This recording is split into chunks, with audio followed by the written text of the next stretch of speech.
Hello Vavers, you're watching YouTube channel Daily USA News Alert. Breaking.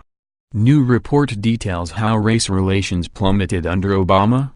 Race relations took their worst downfall during Barack Obama's presidency. A new op-ed from John Nolt details the debacle. Back in 2017, Heritage.org reported that 8 years of Obama's leadership has left America demonstrably weaker and more divided. Rather than the promised healing racial and other, the Obama era frayed the ties that bind us. It began when his Justice Department dropped an open and shut voter intimidation case against the new Black Panther Party. It was essentially a declaration that his administration would use the Voting Rights Act to protect only certain races. There followed a steady stream of false claims that America was an inherently racist society with a biased judicial and law enforcement system. Obama rekindled a racial divide that had been steadily disappearing in American society. In fostering group identity politics for political advantage, the Obama administration only divided the American people. And the people know it. A recent Rasmussen poll found that 60% of Americans felt race relations have gotten worse since Obama's election, a far cry from the president's claim of better race relations under his administration. Gallup began polling opinions of race relations back in 2001. At that point, 70% of Black Americans graded race relations as very good or somewhat good, while 62% of white people agreed. Think about that. 18 years ago, Black people were more satisfied with race relations than white people. For another dozen years, outside of a bump here and a hiccup there, those numbers held. On average, more than 60% of Black people and around 70% of white people gauged race relations as good. In 2013, all was still good. More than two-thirds of Blacks and whites were optimistic about race relations, and then it all collapsed. We went into a 5-year dive we have still not recovered from. In the latest polling, only 55% of whites and 49% of Blacks view race relations in a positive light. So what happened in 2013? What suddenly killed everything? The answer, sadly, is an organized media hoax, the death of Trayvon Martin. In February 2012, George Zimmerman, a Hispanic man, shot and killed Trayvon Martin in self-defense.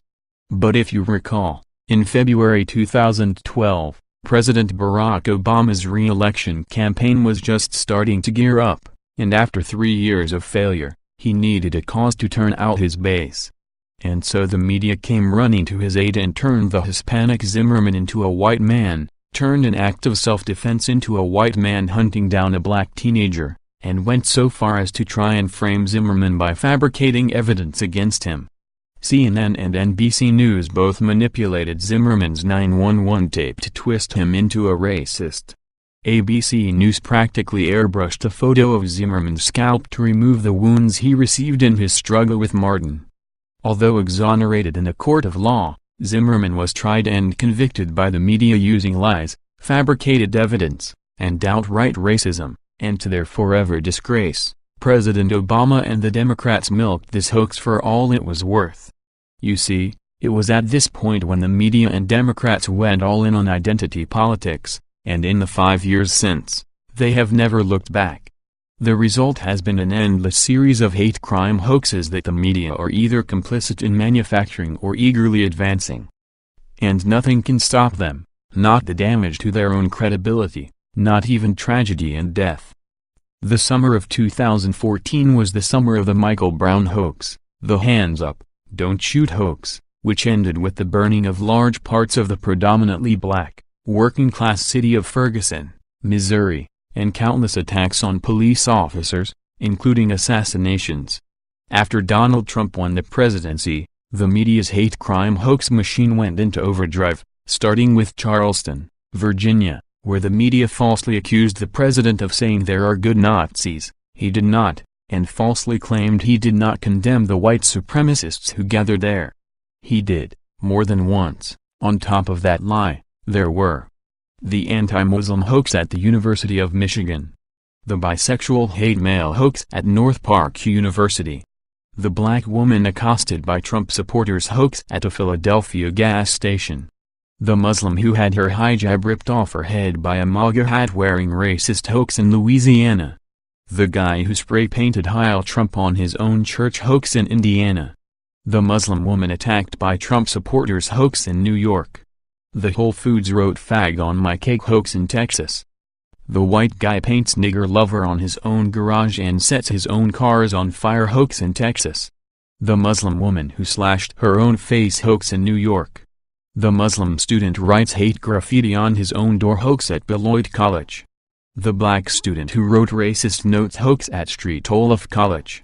The guy in the Air Force who wrote "Go home nigger" to himself hoax in Colorado. The man who wrote racist slurs on his own car hoax in Kansas City. The non-white guy who wrote racist slurs in a bathroom hoax in Missouri. The waiter who wrote a racist note to himself hoax in Texas. The waitress who wrote a racist note to herself hoax in Texas. The woman who slashed her own tires and wrote a note to herself hoax in Long Island. The student who wrote racist notes to herself hoax at Drake University. The black church burned in the name of Trump by a black parishioner hoax in Mississippi. The Great Chipotle Race hoax of 2018. And on and on and on.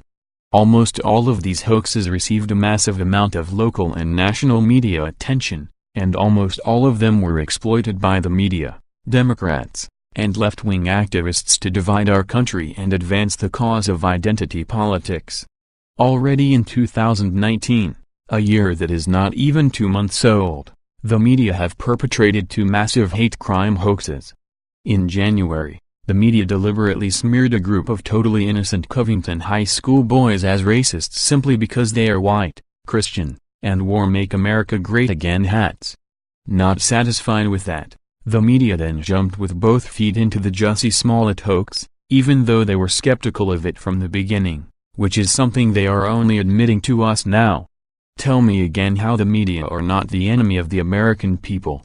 What does an enemy do if not use lies to divide us, to create hostility where none existed before?